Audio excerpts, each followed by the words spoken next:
Assalamualaikum warahmatullahi wabarakatuh. Selamat pagi dan selamat sejahtera untuk anak-anakku sekalian. Apa kabar anak-anakku sekalian? Tentunya kalian di rumah baik-baik saja. Semoga kalian selalu dilindungi oleh Allah Subhanahu wa taala sehingga terhindar dari musibah COVID-19 ini.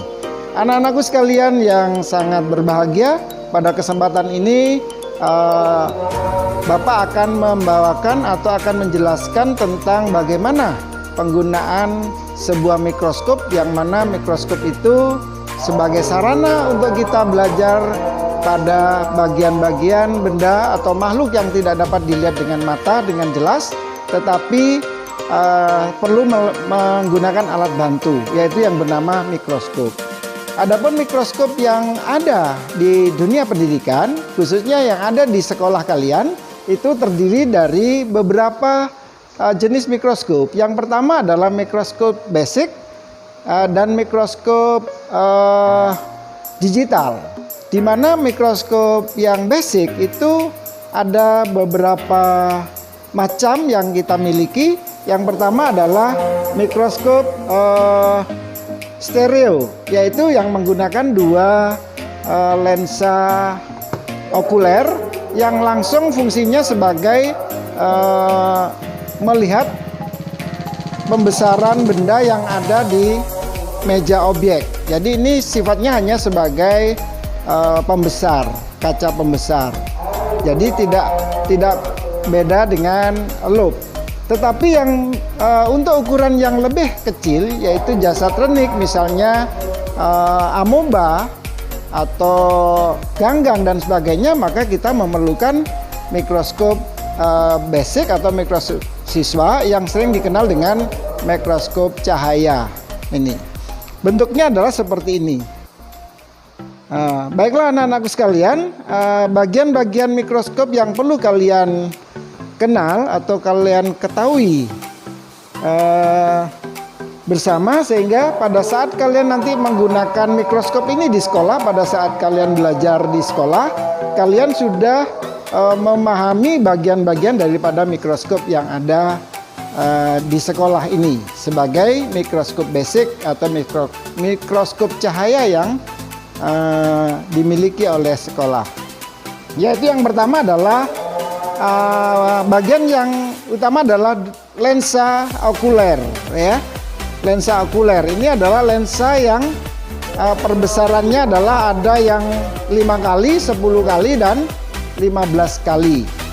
Sementara di bawahnya ini ada tabung atau tubus, ya, yaitu yang menghubungkan antara lensa okuler nanti ke lensa objektif.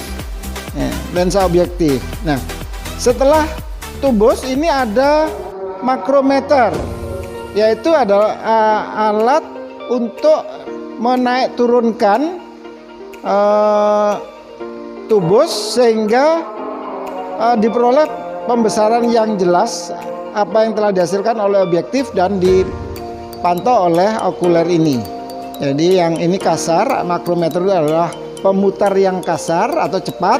Kemudian ada mikrometer. Iya. Ini ada mikrometer, adalah pemutar yang halus, yang itu fungsinya adalah untuk memfokuskan, ya, bayangan benda yang ditangkap oleh lensa objektif. Kemudian berikutnya adalah revolver. Revolver ini adalah untuk mengubah, ya, pembesaran pada lensa objektif. Ya, revolver adalah untuk mengatur pembesaran lensa objektif. Jadi atau tempat dudukan daripada lensa objektif ini adalah revolver, ya. Sehingga kalau kita menginginkan pembesaran yang ada pada objektif, di mana lensa objektif itu terdiri dari perbesaran 10, 40 dan 100. Sehingga apabila lensa objektif itu perbesarannya adalah 10 kali dari perbesaran benda yang ada, sedangkan okulernya adalah 10, maka hasil bayangan benda nanti adalah perbesaran 100 kali dari pembesaran benda yang nyata, benda yang asli. Jadi bayangan yang dibentuk adalah 100 kali perbesaran. Nah, jadi selanjutnya setelah lensa objektif, di sini ada meja objek atau meja benda yang dilengkapi dengan penjepit, di mana meja benda ini digunakan untuk meletakkan preparat. Apa itu preparat? Adalah kaca yang digunakan untuk meletakkan benda yang akan kita amati, baik itu berupa cairan atau itu berupa bagian dari suatu makhluk, tumbuhan atau sel dan sebagainya. Itu preparat namanya. Nah, preparat ini ada yang asli, ada juga preparat yang sudah jadi, preparat yang sudah awetan. Penjepit ini gunanya untuk menjepit penjepit objek benda atau preparat supaya tidak bergeser dengan meja benda ini, supaya tidak mudah tergeser. Kemudian di bawahnya ada yaitu diafragma, adalah untuk mengatur banyak sedikitnya cahaya yang masuk ke dalam meja benda yang langsung diterima oleh objektif ini, ya. Kemudian ada yang namanya pemutar. Ini pemutar diafragma, yaitu untuk menaikkan dan menurunkan, memfokuskan ini cahaya yang masuk yang diterima oleh cermin. Ini adalah cermin yang untuk menangkap cahaya yang terdiri dari dua bagian, yaitu cermin datar dan cermin cekung. Cermin datar digunakan apabila cahaya cukup, sementara cahaya kurang, maka kita menggunakan cermin yang cekung, ya, cermin datar dan cermin cekung. Kemudian di sini ada kaki, yaitu tempat mikroskop ini berdiri dengan kokoh, dengan tegak. Kemudian ini adalah pegangan. Pegangan adalah untuk digunakan memegang mikroskop ketika kita mengambil dari lemari penyimpanan atau pada saat kita akan memindahkan ya mikroskop ini ke tempat yang lain, kita pegang dengan kokoh. Kemudian di sini ada yang namanya inklinasi, apa namanya itu? Sendi inklinasi. Ya, namanya sendi adalah untuk memudahkan mikroskop ini kita gerakkan mereng ataupun tegak. Jadi ketika kita ingin melihat dengan kondisi mata kita begini, maka kita merengkan dengan menggunakan sendi inklinasi ini. Saya rasa itu bagian-bagian yang perlu kalian pahami, anak-anakku. Ada kurang lebih 14 bagian daripada mikroskop ini supaya kalian nanti menggunakan mikroskop ini dengan baik dan benar.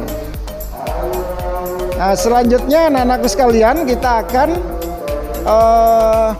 melanjutkan bagaimana cara memakai mikroskop atau langkah-langkah di dalam pengamatan terhadap objek benda yang sangat kecil atau yang bersifat mikroskopis itu.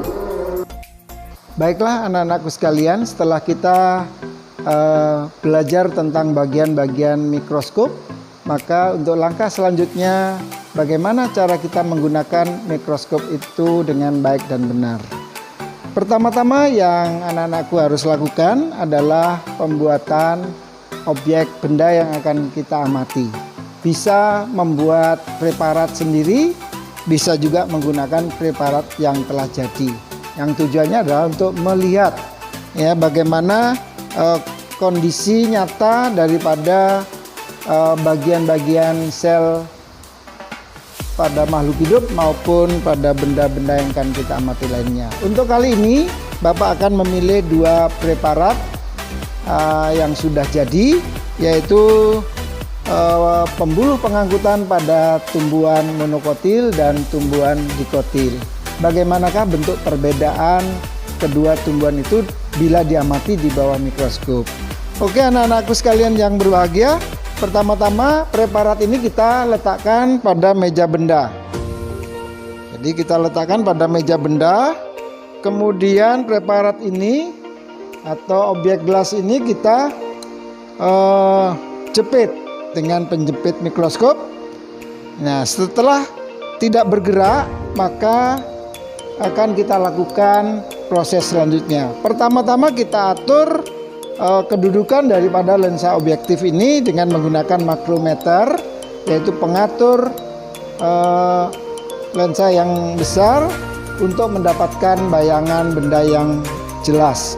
Kemudian dengan cepat ini menaikkan turunkan ini, ya. Kemudian untuk mendapatkan bayangan yang fokus dan jelas kita gunakan mikrometer yang kecil ini. Nah, tapi jangan lupa kita gunakan cermin ini, kita cari cahaya yang paling jelas atau paling terang ditangkap oleh diafragma. Baru kita lakukan pengamatan terhadap melalui okuler ini, di mana kali ini Bapak melakukan pengamatan dengan menggunakan lensa okuler dengan pembesaran 10 kali dan lensa objektifnya juga 10 kali, sehingga pembesaran bayangan yang diperoleh nanti adalah 100 kali pembesaran dari benda yang sesungguhnya. Itulah. Jadi setelah kita amati dengan mendapatkan hasil yang betul-betul sudah jelas, maka hasilnya seperti yang ada di layar ini, yaitu merupakan gambar daripada penampang batang monokotil dan penampang batang dikotil. Nah, setelah itu anak-anak sekalian, langkah selanjutnya setelah kita habis melaksanakan pengamatan, maka kita kembalikan preparat itu ke tempatnya dengan cara melepas preparat itu dari penjepitnya. Kita letakkan pada tempat preparat yang sudah ada dengan benar. Setelah itu kita bersihkan mikroskop ini sebelum kita simpan ke tempat penyimpanan. Nah, langkah selanjutnya lensa okuler kita lepaskan, kemudian kita tutup tabung ini dengan penutup tabung. Jadi kita tutup demikian. Setelah itu baru kita kembalikan posisi semula ke posisi semula supaya ini bisa dimasukkan ke dalam tempat penyimpanan atau kotak penyimpanan mikroskop yang telah ada. Saya rasa demikian anak-anak sekalian. Semoga apa yang kalian dapatkan pengalaman kali ini, penggunaan mikroskop dapat kalian jadikan sebagai sarana untuk mengamati benda-benda yang bersifat mikroskopis untuk pengetahuan yang lebih jauh lagi dengan melakukan pengamatan-pengamatan di lab-lab sekolah maupun di sekolah-sekolah yang lebih tinggi nanti. Demikian anak-anak sekalian yang berbahagia, apabila dalam penyampaian materi ini Anda menyukai, maka Bapak mohon silakan di like, kemudian komen dan subscribe, kemudian di share. Nah, dan Bapak akhiri, wassalamualaikum warahmatullahi wabarakatuh.